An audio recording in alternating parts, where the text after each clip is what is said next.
Hello everyone, welcome back to your English classroom.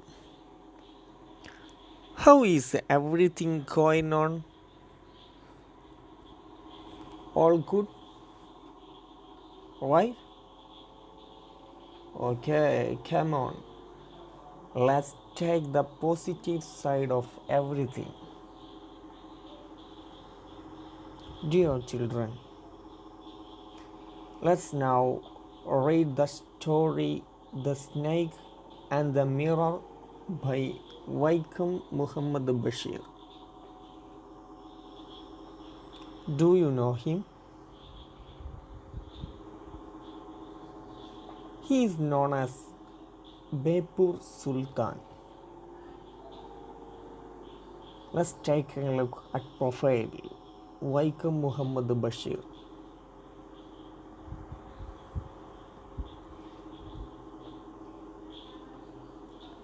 He was a famous Malayalam fiction writer. He is fondly remembered as Bepur Sultan. He is a humanist, freedom fighter, novelist, and short story writer hailing from Kerala.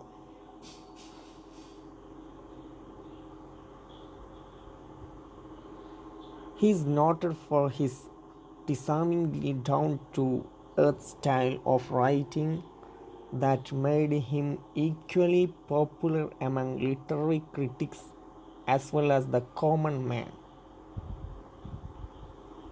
His notable works include ശബ്ദങ്ങൾ, ബാല്യകാലസഖി, പാത്തുമ്മയുടെ ആട്, ജന്മദിനം, അനുഗ്രഹ നിമിഷം. He was awarded the Padma Shri in 1982.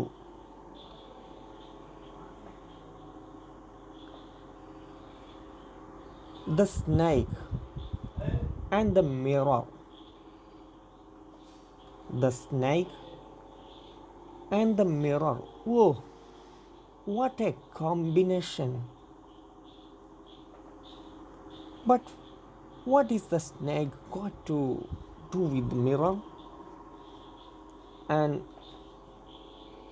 is this snake as aggressive one we saw in Adventure in a banyan tree? Or this snake is friendly one? Now, is someone narrating his experience with snake in the story? We need to find out.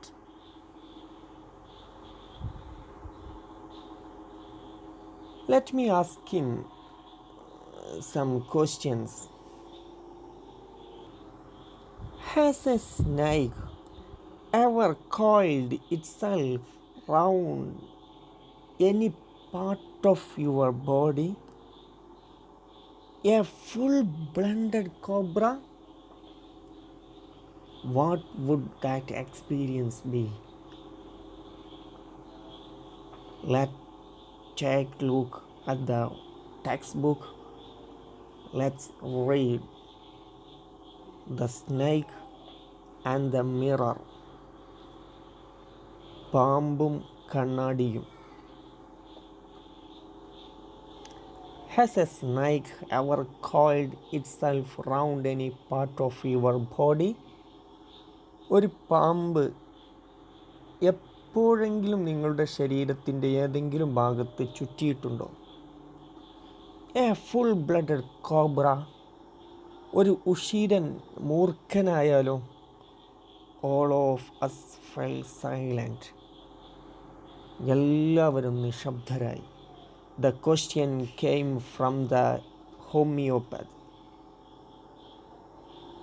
ചോദിച്ചത് ഒരു homeo ഡോക്ടറായിരുന്നു. The topic came up when we were discussing snake. ഞങ്ങൾ പാമ്പുകളെക്കുറിച്ച് ചർച്ച ചെയ്തുകൊണ്ടിരിക്കുമ്പോഴാണ് ഈ വിഷയം ഉയർന്നു വന്നത്. We listened attentively as the doctor continued with the tale. Doctor കഥ പറയുന്നത് ഞങ്ങൾ ശ്രദ്ധയോടെ കേട്ടിരുന്നു. It was a hot summer night about 10 o'clock. അതൊരു ചൂട് കൂടിയ വേനൽക്കാലമായിരുന്നു. ഏകദേശം ഒരു 10 മണിയായിട്ടുണ്ടാകും. I had my meal at the restaurant and turned to my room. ഞാൻ റെസ്റ്റോറൻറ്റിൽ നിന്നും ഭക്ഷണം വാങ്ങി കഴിച്ച ശേഷം എൻ്റെ മുറിയിലേക്ക് തിരിച്ചു വന്നു. I heard a noise from above as I opened the door. ഞാൻ മുറി തുറന്നപ്പോൾ മുകളിൽ നിന്നും ഒരു ശബ്ദം കേട്ടു. The sound was a familiar one. ശബ്ദം കേട്ട് പരിചയമുള്ളതായിരുന്നു. One could say that rat and I shared the room. ഞാനും എലികളും കൂടിയാണ് മുറി പങ്കിടുന്നതെന്ന് ഏതൊരാൾക്കും പറയാനാകുമായിരുന്നു. I took out my box of matches and lighted the kerosene lamp on the table. ഞാൻ മേശപ്പുറത്തിരുന്ന മണ്ണെണ്ണ വിളക്ക് തീപ്പെട്ടി കൊണ്ട് ഉരച്ച് കത്തിച്ചു. The house was not electrified. ആ വീട് വൈദ്യുതീകരിച്ചിരുന്നില്ല, കരണ്ടിലായിരുന്നു. It was a small rented room. അതൊരു ചെറിയ വാടക മുറിയായിരുന്നു. I had just set up medical practice and my earnings were meager. അതൊരു ചെറിയ വാടക മുറിയാണ്. ഞാൻ എൻ്റെ പരിശീലനത്തിന് വേണ്ടിയായിരുന്നു അവിടെ തങ്ങിയിരുന്നത്. എൻ്റെ വരുമാനം മൈ ഏണിംഗ് വേർ മീഗർ. എൻ്റെ വരുമാനം വളരെ കുറവായിരുന്നു, തീരെ ഇല്ലായിരുന്നു വരുമാനം. I had about 60 rupees in my suitcase. എൻ്റെ ഷൂട്ട് കേസിൽ ഏകദേശം 60 രൂപയുണ്ട്. Along with some shirts and dhotis, I also possessed one solitary black coat which I was then wearing. എൻ്റെ കുറച്ച് ഷർട്ടുകളും മുണ്ടുകളും അതോടൊപ്പം എനിക്ക് ധരിക്കേണ്ടിയിരുന്ന കറുത്ത കോട്ടും ഞാൻ വെച്ചിരുന്നു. I opened the 2 windows in the room. ഞാൻ മുറിയിലെ 2 ജനലുകളും തുറന്നു.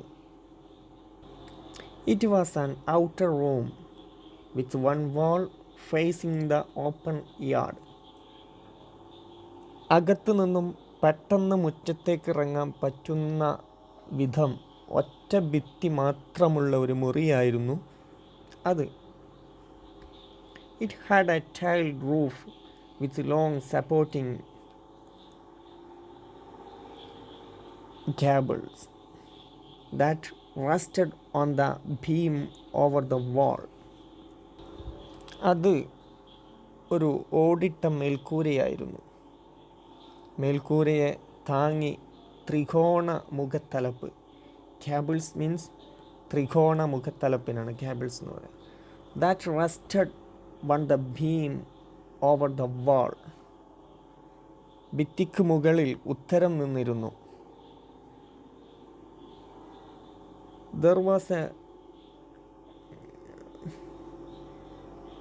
There was no ceiling. അവിടെ മച്ച് ഉണ്ടായിരുന്നില്ല. There was a regular traffic of rat to and from the beam. ആ വീടിൻ്റെ ഉത്തരത്തിൽ എലികളുടെ സുഗമ സഞ്ചാരവും ഉണ്ടായിരുന്നു. I made my bed and pulled it close to the wall. ഞാൻ എൻ്റെ ബെഡ് കിടക്ക ഒരു ഭിത്തിയിലേക്ക് ഒരുക്കി അതൊരു ഭിത്തിക്കരികിലേക്ക് വലിച്ചിട്ടു. പുൾ മീൻസ് വലിക്കുക. Push pull. പുഷ് തള്ളുക, പുൾ വലിക്കുക. വലിച്ചിട്ടു.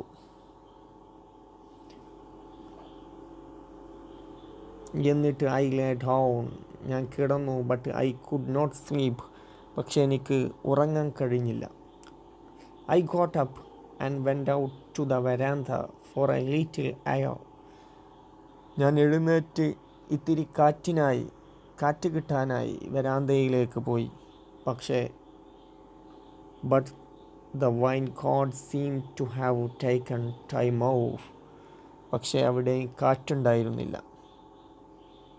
I went back into the room and sat down on the chair. ഞാൻ മുറിയിലേക്ക് വന്ന് കസേരയിൽ ഇരുന്നു. I opened the box beneath the table and took out a book, The Materia Medica എന്ന് പറയുന്ന പുസ്തകം മേശയുടെ അരികിലുണ്ടായിരുന്ന പെട്ടിയിൽ നിന്നും പുറത്തെടുത്തു. I opened it. ഞാനത് തുറന്നു. At the table on which stood the lamp and large mirror, a small comb lay beside the mirror. ആ മേശയിൽ ഒരു വിളക്കും വലിയൊരു കണ്ണാടിയും ആ കണ്ണാടിക്ക് സമീപത്തായി ചെറിയൊരു ചീപ്പും കിടന്നിരുന്നു. One feel tempted to look into a mirror when it is near. ഏതൊരു മനുഷ്യനും ഒരു കണ്ണാടി തൊട്ടടുത്തിരുന്നാൽ ആർക്കായാലും അതിൽ ഒന്ന് നോക്കുവാൻ തോന്നും. അതുപോലെ I took a look. ഞാനും നോക്കി. In those days, ആ ദിവസങ്ങളിൽ I was a great admirer of beauty and I believed in making myself look handsome. ആ ദിവസങ്ങളിൽ ഞാൻ സൗന്ദര്യത്തിൻ്റെ വലിയ ആരാധകനായിരുന്നു. കൂടാതെ ഞാൻ കൂടുതൽ സുന്ദരനാകണമെന്ന് തീരുമാനിച്ചിരുന്ന സമയവും കൂടിയായിരുന്നു ആ സമയം. I was unmarried and was a doctor. ഞാൻ അവിവാഹിതനായ ഒരു ഡോക്ടറായിരുന്നു. I felt I had to make my presence felt. I picked up the comb and ran it through my hair and adjusted the parting so that it looked straight and neat. അങ്ങനെ ഞാൻ ചീപ്പ് കയ്യിലെടുത്ത് തലമുടി നല്ല വൃത്തിയായി ചീകി വെച്ചു. Again I heard that sound from above. വീണ്ടും മുകളിൽ നിന്ന് ആ ശബ്ദം ഞാൻ കേട്ടു. I took a close look at my face in the mirror. ഞാൻ കണ്ണാടിയിൽ എൻ്റെ മുഖം ഒന്നുകൂടി അടുപ്പിച്ചു നോക്കി. I made an important decision. I would shave daily and grow a thin mustache to look more handsome. എന്നും ഷേവ് ചെയ്തു ഒരു നനുത്ത മേൽമീശ കൂടി വെച്ചാൽ കാഴ്ചയിൽ ഞാൻ സുന്ദരനാകും. I was, after all, a bachelor and a doctor. ഒന്നുമല്ലെങ്കിലും ഞാൻ അവിവാഹിതനും അതിനേക്കാൾ ഉപരി ഒരു ഡോക്ടറുമാണല്ലോ.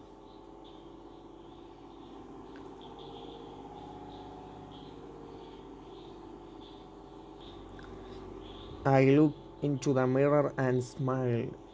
It was an attractive smile. ഞാൻ കണ്ണാടിയിൽ നോക്കി പുഞ്ചിരിച്ചു. അതൊരു മനോഹരമായ പുഞ്ചിരിയായിരുന്നു. I made another earth-shaking decision. ഞാൻ ഭൂമി കുലുക്കുന്ന അടുത്ത തീരുമാനമെടുത്തു. എന്താണ് ആ തീരുമാനം? I would always keep that attractive smile on my face. ഈ സുന്ദരമായ വശ്യതയാർന്ന നിറഞ്ഞ പുഞ്ചിരി എപ്പോഴും എൻ്റെ മുഖത്ത് ഞാൻ കാത്തു സൂക്ഷിക്കും. ടു ലുക്ക് മോർ ഹാൻസം, എന്തിനു വേണ്ടിയിട്ടാണ്? ഞാൻ കൂടുതൽ സുന്ദരനായി തോന്നുകയും ചെയ്യും. I was after all a bachelor and a doctor too on top of it.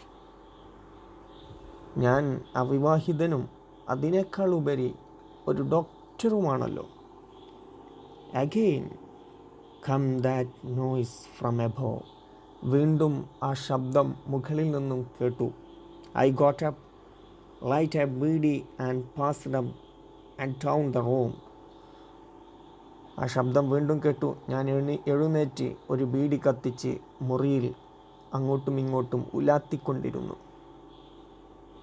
ഈ സമയം then another lovely thought struck me. മറ്റൊരു സുന്ദര ചിന്ത എന്നിലേക്ക് കടന്നു വന്നു, എന്നെ പിടികൂടി. ഐ വുഡ് മാരി, ഞാൻ വിവാഹിതനാകണം. I would get married to a woman doctor who had plenty of money and a good medical practice. കൂടുതൽ പണവും ധാരാളം പണവും നല്ല വൈദ്യപരിശീലനവുമുള്ള ഒരു വനിതാ ഡോക്ടറായിരിക്കണം ഞാൻ വിവാഹം കഴിക്കേണ്ടത്. She had to be fat. അവൾ നല്ല തടിയുമുണ്ടാകണം, തടിച്ചിട്ടാവണം. ഫോർ എ വാലിഡ് റീസൺ, അതിനൊരു കാരണമുണ്ട്. If I made some silly mistake and needed to run away, she should not be able to run after me and catch me. ഞാൻ എന്തെങ്കിലും ചെറിയ പ്രശ്നങ്ങളുണ്ടാക്കി ഓടി മറയുമ്പോൾ അവൾ ഒരിക്കലും എന്നെ പിന്തുടർന്ന് പിടികൂടരുത്. വിത്ത് such thoughts in my mind, I resumed my seat in the chair in front of the table. മനസ്സിലുള്ള പല ചിന്തകളോടെ ഞാൻ ആ മേശയ്ക്ക് മുമ്പിൽ കിടന്ന കസേരയിൽ, മേശയ്ക്ക് മുമ്പിലുള്ള കസേരയിൽ ഇരുന്നു.